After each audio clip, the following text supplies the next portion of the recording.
The Disrupt Education vlog can be found on YouTube. To hear it in podcast form, search Disrupt Education on any of the following podcast platforms: Anchor, Apple Podcasts, Google Podcasts, Breaker, Castbox, Overcast, Radio Public, Pocket Cast, Spotify, or Stitcher.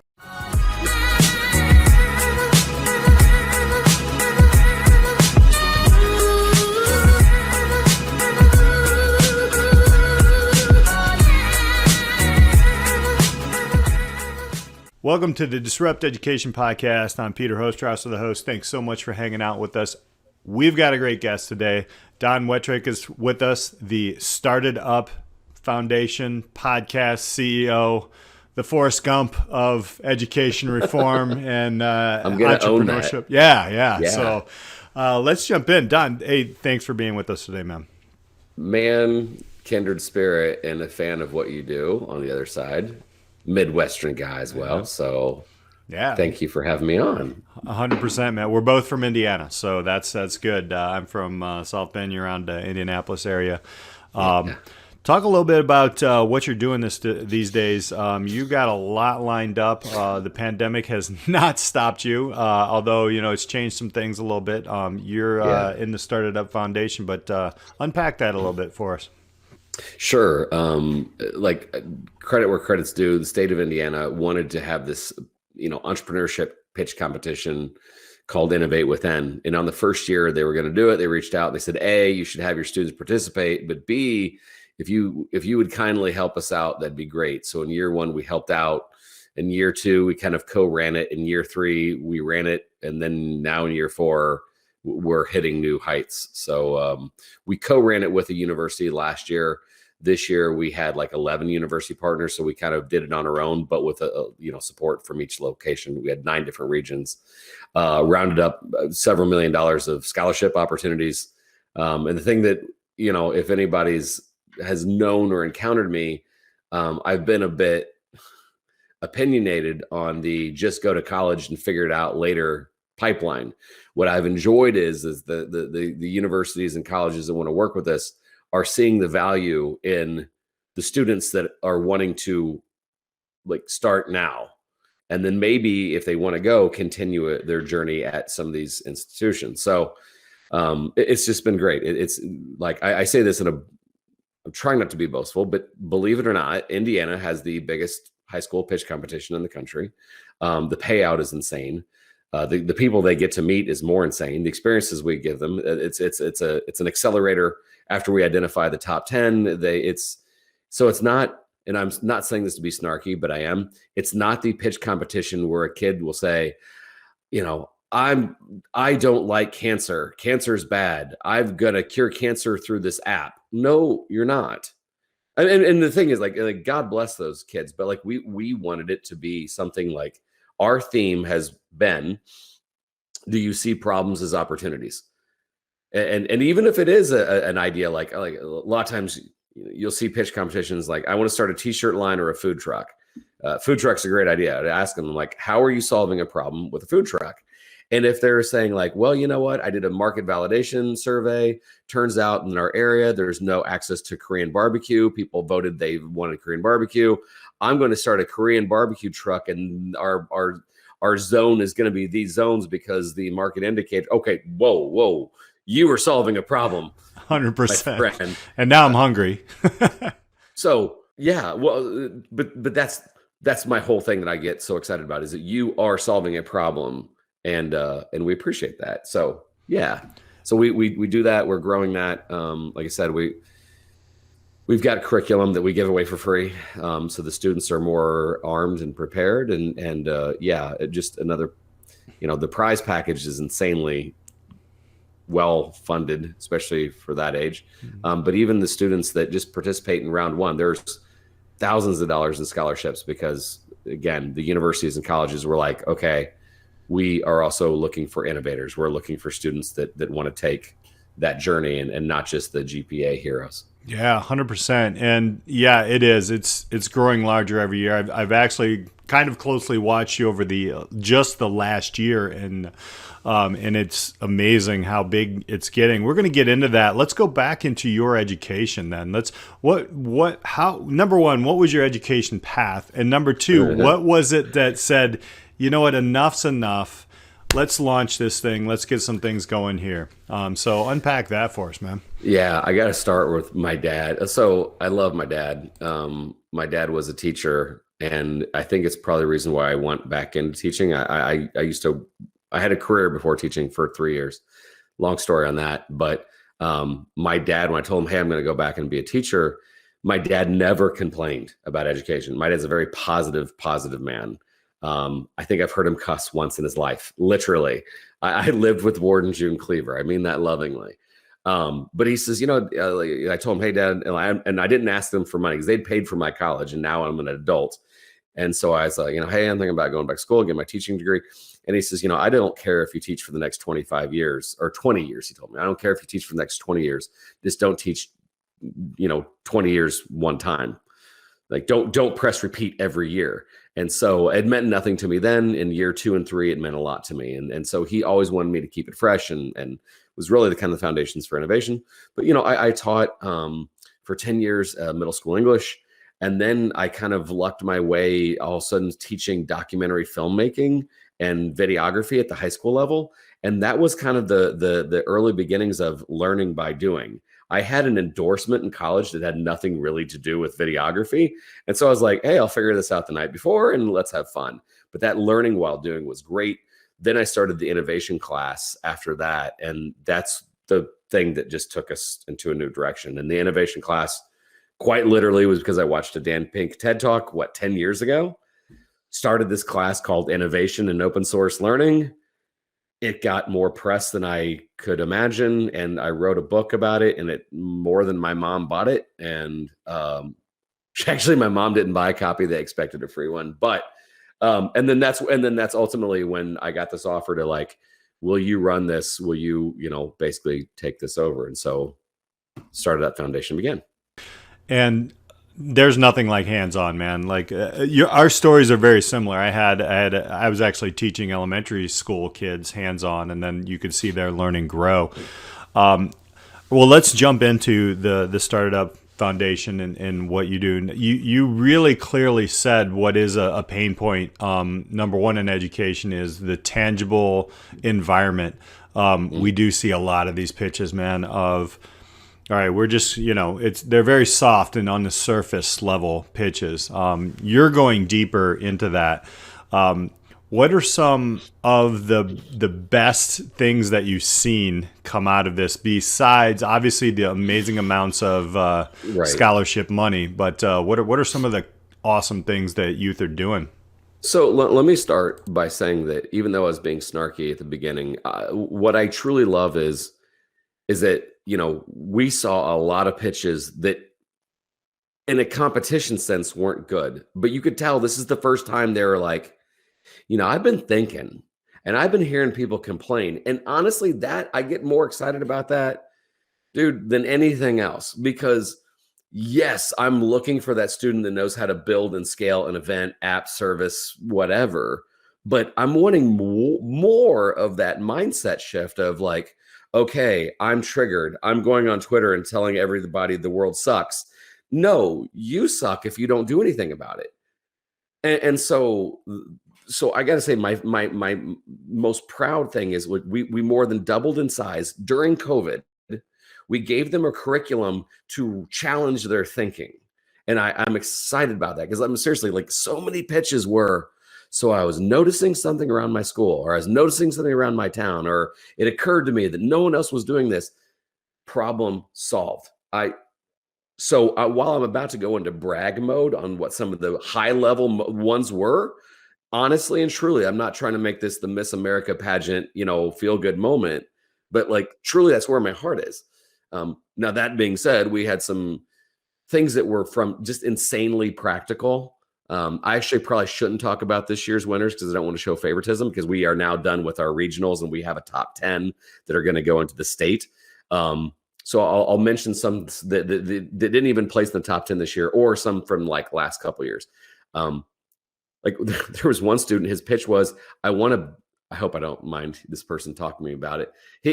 He says, I want to buy out my mentor. He says, I've been doing taxidermy for 2.5 years, and the guy makes really good money. He's in his late 70s, and I'd like to make him an offer and tell him to stop. And he's like, he had his cost breakdown on what every animal was, from, deer to, bear to dogs. I did not know that some people have their dogs forever. And, but his whole thing was, he's like, I want to make a living off this. And I know exactly what the price, and he even had insights on how he could market better. Just practical things. We saw another one. One of my favorites was that there was these girls that basically did an event. I don't even want to give it away because they're still in prototype mode, but let's just say the event, the girls that paid to be there end up being labor to make a product. And the girls were excited to make this product because it was a fun craft. The girls got to keep 10 of these. And as they were talking and having fun, they made 100 of them. So they gave them an experience, and then basically like, oh, we get to keep 10 of these. And then the entrepreneurs, these two ladies, got to keep 90% of the product and sell them at local boutiques. That's genius. So I mean, we've had some apps, we've had some like artificial intelligence, we've had some things this year that are in medical that are actually going to go through clinical trials. It's been insane. Yeah. But again, I just like the student that's like saying, so I think I'm onto something, and hearing that mindset that will forever change the way they view the world. These are your future city council people. These are your little league directors. These are your big brothers, big sister directors that like, they know how to jump in and build and scale stuff. There's nothing like that curiosity, man. Like that curiosity that, hey, I think I'm on to something, is just that light. And I love that.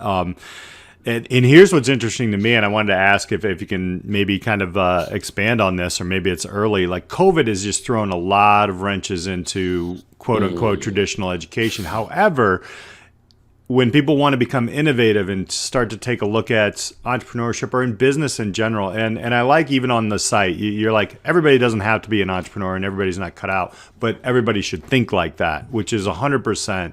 I'm in 100% agreement to that. What are some of the things that some of the students that you're hearing about their education path or the education system in general? Are there some generalized topics that you're hearing over and over again? Or obviously we've seen some, so highlight some of those. Yeah, I mean, in some cases, there's been a lot of mental health, how you doing, man, things tied around it. The only thing I'm going to take a sideways turn here, because the one thing that I didn't want to do is that right as the pandemic started, and I'm not saying that any people that did this are bad, I'm not, but there was a lot of, hey, use promo code COVID and you're going to get 30% off of our ed tech tool. And while I understand, I thought, but so like, because we put out, like, I was bored and I put out a course. It was free. It featured people from Tesla and all these other places. So I was like, this was my thing of like, hey, if your school doesn't have any curriculum, here's some innovation curriculum. So I'm guilty of it too. And I'm not saying that any of this, but I clearly saw a need. There was a lot of schools like, we don't know what we're doing. I'm like, great. Because I heard a lot of people like, oh, we don't have time for an innovation class. I wish we could fit into our schedule. I'm like, do you guys have a plan of what you're doing? No? Great. I interviewed 10 entrepreneurs and/or innovators, and this is the things they had to say. It's yours for free. So I thought that was a cool need. And then some of our students were doing the same thing of like, we had a call once where we just were talking about possibly starting a teen council for every like mid-sized city, of just saying, okay, put us to work. We're bored out of our minds. Is there something we can do here? And of course, you saw a lot of, a lot of news stories of, there were some schools and universities that were like mass printing 3D face shields really quick, or people that were doing masks. So I saw those things kind of rise to the occasion. But I'd say for the most part, a lot of mental health stuff. And then actually there's going to be an ugly side to this, but I saw a lot of people get really bored and get involved into investing in cryptocurrency. There is a lot of I know some young people Totally all of a get sudden it. they're like, I don't know if this is real or not, but I've got like $200,000 in Dogecoin. Yeah. So yeah. Sixfold on our financial literacy courses next year, because like we were right in the middle of that when the perfect storm hit, when everybody was like, all that, the AMC and all that stuff was happening. So that's interesting. And I think those real pieces trickling in, and people are starting to figure out, hey, wait, we can do things. Or we can make some money, or we can lose some money, or we can just gamble, So, yeah. That's going to have a whole huge ramification that people aren't thinking of, because again, sometimes when the government tries to help, but first of all, the wealth gap just got even worse. So like the people that really didn't need the stimulus money, the people that needed it the most, what did they do? Immediately paid off bills and rent and groceries. The people are like, oh, I got a check for $5,000. They bought Bitcoin and Dogecoin and AMC. And I'm not saying that lightly. And like, it was the whole, everybody gets free money was a dangerous thing. And there's going to, that's for another show. Absolutely. But I love that. I mean, just because you do have a podcast, I want to highlight, the podcast, which is awesome, by the way. And so now let's go into like the future, right? Let's take a look at what's next. You've done your regional pitch competition, correct? Or are you going into your regional pitch competition? I just wrapped it up. Okay. And going into state competition. All right. So outside of Indiana, what are we looking, man? Are we going nationwide? Yeah. We know we've currently got 4 inquiries and offers from other states. Yeah. So How do you see this playing in? Now you're outside of systems. Are you in inside any systems right now where they're using this as, hey, you know what, we're going to go to school half day, we're going to do your program the second half, or anything like that? Yes, but not. But my curriculum was designed to be 10 minutes of your day that you could I was getting feedback that some of it was being used in home ec classes. Awesome. Because there was this misnomer like, oh, well, we'll pass this along to our business teacher or DECA rep, or it doesn't have to be. You can teach whatever. But the weird thing was tracking it, because it was free. Matter of fact, so what's next is I can't say quite some names, although I've already recorded a couple. Well, one I can confirm because it's already done, but like Seth Godin teaches the thing on marketing. Seth freaking Godin teaches, and this is all for free. Right. And so some of these people I've reached out to are well known, but it was kind of like, hey man, thousands of kids are going to listen to this. Will you teach we're talking a 15 to 20 minute course on the basics to kind of whet their beak a little bit on wanting to learn more. And so that's kind of the next thing. And so obviously if we're talking about this is used in more than one state, that's kind of cool. That was also a tough financial decision, is that, in some cases there's a couple of entities that are not happy with us because we are not charging, and that's, but we're a nonprofit and we decided to make it free. Right. So that was a weird thing because we could have, and then the names we have coming on now, we definitely can. But again, I think, and for that matter, they're not it's not like a 1-year entrepreneurship course. This is a 20 lesson, enough for you to go, okay. And if you want to have it enhanced by your school because you already have a class, awesome. We just, or if you don't, and truly the reason why we got the start of this whole journey is that and by the way, when I say underserved schools, I mean rural as well. Sometimes there's a misnomer, but so we had some really good raw pitches from underserved schools. And then when the judge asked the first question on market, validity, or, how they're going to scale up, or had they looked into venture, and they didn't they were stumped. They didn't know some of the terminology. So when we did this class this first year, well, first of all, our underserved community doubled. It was amazing. And a lot of them were like, "Oh, I get your question now." And so it was really good. And so we're beefing up the curriculum. We're beefing up the experiences. Our mentors that have already helped already, and the ones that we're bringing on board are insane. And I get more excited about that because this is my only other last snarky moment. And I know that you know this because you're good at this too. I hate it when people's like, "Well, it's not what you know, it's who you know." And the answer is, well, then go know people. 100%. 100%. And then when our kids start to go like, "Wait, you asked him and you got a nothing. I asked him and I'm like, I'm a kid that wants to learn from you." Like, exactly. You'll get a yes sometimes faster than we will. Yeah. So when all of a sudden those students like realize that they can reach out, and a lot of times asking at that low level isn't worth your time, you might as well shoot up here. Mm-hmm. Man, that's the coolest thing. There's nothing like that. There's nothing like a connection happening and you see it go through. You're 4 years in.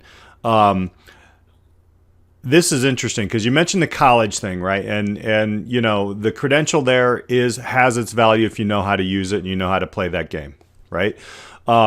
One of the things that I'm seeing is a lot of dropping of the college degree and looking more at the skills and the thought process. Okay, so creative problem solvers and adaptable to change. Well, we're all becoming adaptable to change because we're in the middle of a freaking pandemic. But the creative problem solvers, that's the entrepreneurial mind. Are you seeing, or do you see in the future, any of these companies coming, or maybe they already are saying, "You know what, Don, we want to be in on this because we want to see... And then, by the way, we're going to connect, and this kid is going to jump into our organization." Yeah, so, yes. And I think that you know this already. You're just asking me to be nice. Yes, absolutely. You know this. You're seeing it. Because, like, we're in a skills-based economy. That's it. And there's still some old school, but, like, it's starting to sound silly. Like, at a job interview, all right, we're up against some competition. What do you got? "I have a degree." That's great. We need some fresh ideas. Can you code? "I have a 3.8." Like, I mean, these are all great things. Just because you did well in academia, what skills do you have? And that more and more people are looking for that. And I'm not even talking about, coding and some of the like data analytics and stuff like that. I'm talking about Frito-Lay. Like they want to. Like, can you think for yourself? "It's not my problem. It's not my job." Is like they don't want to hire that anymore. So the independent. Well, I think one of the most classic, and a lot of people have already heard of this story. It's almost became like a urban legend. But there was a lady back in the days where when you took a flight, they actually had a meal, not just peanuts. But several years ago, I believe it was United, a lady figured out that if she took the olive out of their salad, it was going to save the airline like literally $500,000. That is so in demand. She took the time to go, let me look into this. Did she get a $500,000 raise? No. But like Seth Godin and Lynchpin, she probably became so indispensable that like employers, Walmart, Amazon, places that, yes, hire a massive amount of people, they want innovative people. And by the way, if you are that person, you're not going to stay at the smallest level. You're going to climb so fast. And I think that's what's so exciting. Actually, JT McCormick taught a thing on our pandemic thing. He was talking about if you started off, doing the cashier, you'd be regional manager in about a year if you kept asking for more responsibility and you kept proving your worth. Those are independent thinkers. Demanding that your 15-minute smoke break be valued and honored is okay. You're everybody else. Saying, "I'm ready to take on more responsibility. I'm ready to, to help out the company even more so I can rise and own a franchise someday." Man, those kids are in high demand. Yeah, the who you know, we started there, and now the who you know, it used to be the track, and it used to be, quote unquote, a little bit inequitable, right? But now the what you know and the who you know, it's all out there. Love it. And LinkedIn taught us that too. Because so you're right. It used to be very cronyism. Well, now it doesn't matter, because if you're making a name for yourself, and the internet has democratized all that. So my dad he was, a partner at this practice, and like, I'm not saying it's dead. I'm saying it's greatly diminished, because if all of a sudden, because I know that some of my students, this is why we embraced LinkedIn so much so long ago. At first they're like, Mr. Wettrick, there's no 16-year-olds on LinkedIn. I'm like, exactly. Who is on there? 40-year-olds, they're like, you remind me of me when I was your age, and then the opportunities. So we might be, brothers from another mother or something, man. We're just like, and I love that. It's so true. And it is like, now there's no excuse, right? Even like, that's kind of my mantra with the unlearning coaches. Look, school sucks is no longer an excuse. Like, right. Just make it work for you, right? Like, and then show. So I want to give you a shot here, wrapping up. How can people connect? How can people give? How can people understand what you're doing? And obviously, and I know this thing is going to grow bigger. That's going to be more responsibility, but you'll be okay, man. You got great people around you. But how can people connect and give and figure out different ways to offer up some things? So branding wise, a lot of our things go through Innovate Within. That's Innovate, WITHIN.org. There is a spot there that you can donate. Our parent company, or really with the 529, different method of saving. Our 501c3 is called STARTedUP Foundation. You can go to STARTedUpFoundation.org. That's really long. I'm sorry. And by the way, note is not Startup Ed. Somebody parked that years ago and was charging an insane amount to unpark it. So it was StartedUpFoundation.org. There's a donate button there if you feel so compelled. But, more than anything, introductions and like, hey, I'm a parent and I want, we're wanting to get involved. Actually, it's funny. Last shameless plug. We have received so many letters from other states saying, man, I wish my daughter could participate in Innovate Within. We're running a national accelerator next summer. We are going to bring 10 to 15 teams of exiting high school seniors and have them live here, and then give them some time to say, and by the way, they're already halfway there. So it's not like an idea. This isn't a unicorn. Yeah. But we're going to give them a summer to figure out, do you want to go straight to market or do you want to go to college?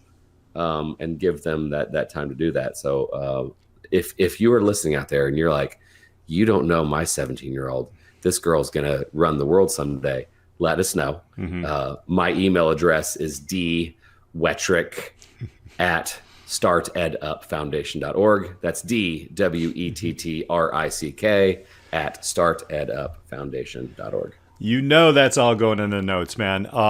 I really appreciate everything you're doing, man. There's nothing, like you said, when you light that curiosity up and then you give somebody the confidence to build on their ideas and actually make them tangible. You're doing great things, brother, and I really, really appreciate it. Disrupting education. No, back at you. So, I know what you're doing. Hey. And I like, and you're doing a state that's not that easy. So you got a little more red tape than we do. So I've got big scissors. I appreciate it, man. Yeah, it's funny. Last little story. Mm-hmm. I was starting to we came across each other because I was talking to a guy. He had his own podcast, and one time I was making this comment, and I said, "Oh man, that's a small world." And he's like, "No." He's like, "It's an enormous world." He's like, "The amount of," and this is his words, not mine. He says, "The amount of," and this was during the football season. He goes, "The amount of dudes that were out there complaining about the Packers 4-3 defense is an immense world. The amount of people focused on what we're talking about, that's the small world." Yeah. So it's awesome because those, and I'm not trying to be an elitist thing here, but I see evidence from classrooms and I just know what's going on. And so I just love the things that I see coming from your classroom because you know what's going on. So I appreciate the work you're doing, man. Yeah. It's fun digging it up and disrupting the heck out of it, man. So, all right, man. Appreciate it. We'll put you guys want to connect and check this guy out. Don, thank you so much for being with us. All these connects are in the notes. Until next time, everybody, thank you so much for listening to Disrupt Education.